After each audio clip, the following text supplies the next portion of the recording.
When you are using fill light, where do you normally place your fill? Probably opposite your key light, right? Well, in this video, I want to challenge you to look at fill light a little differently.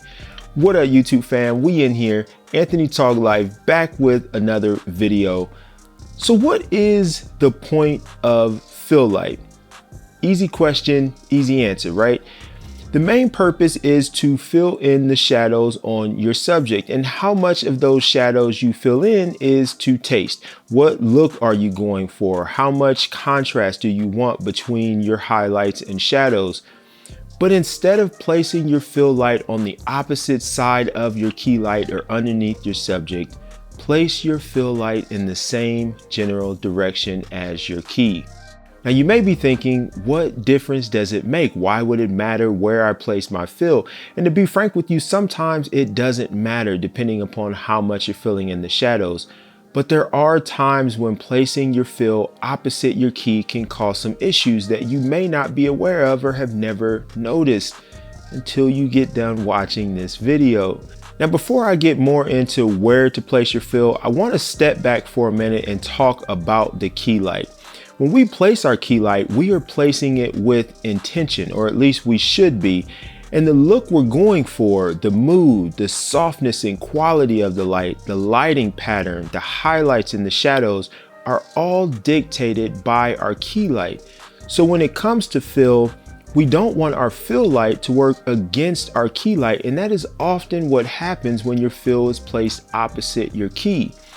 Going back to the purpose of our fill, we simply want to fill in or lift the shadows, not to change or modify them.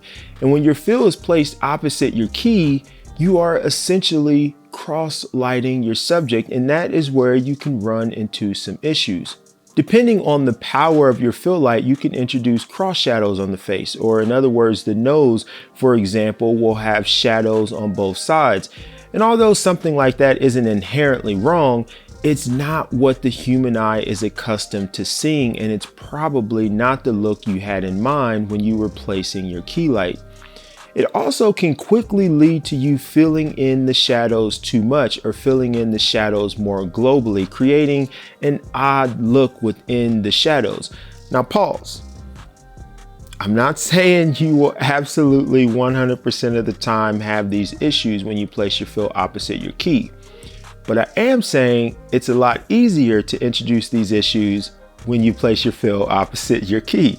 Placing your fill in the same direction as your key light or in front of your subject, think flat lighting, you're able to fill in the shadows more naturally without introducing new shadows, and you maintain the shape and pattern of your key light.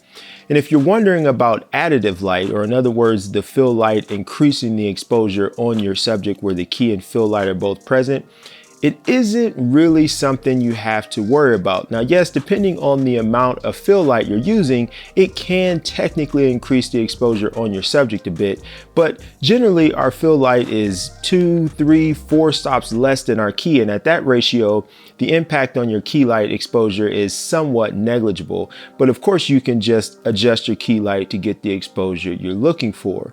Now, when it comes to using a reflector for your fill light, I cannot sugarcoat it. It's not as easy because reflecting light doesn't give you the same flexibility that an external light source provides.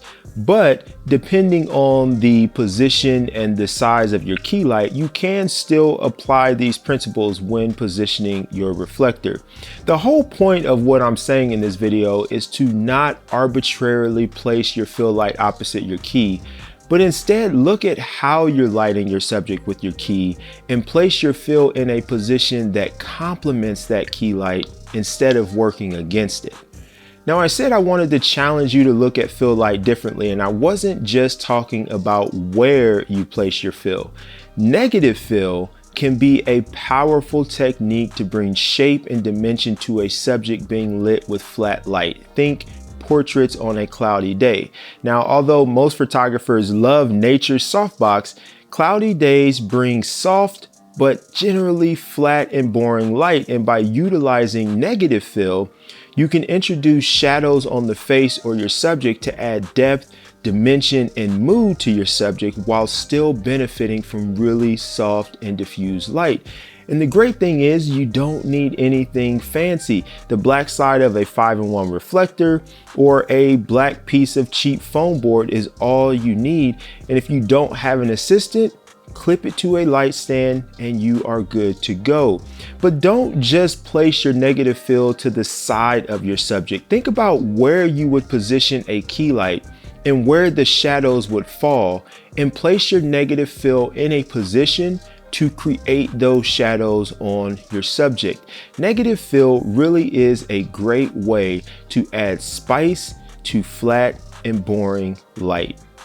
So there you have it, folks. Hopefully this video was helpful or insightful, and hopefully I did a good job illustrating what I was talking about so you can see the differences in where you're placing your fill light.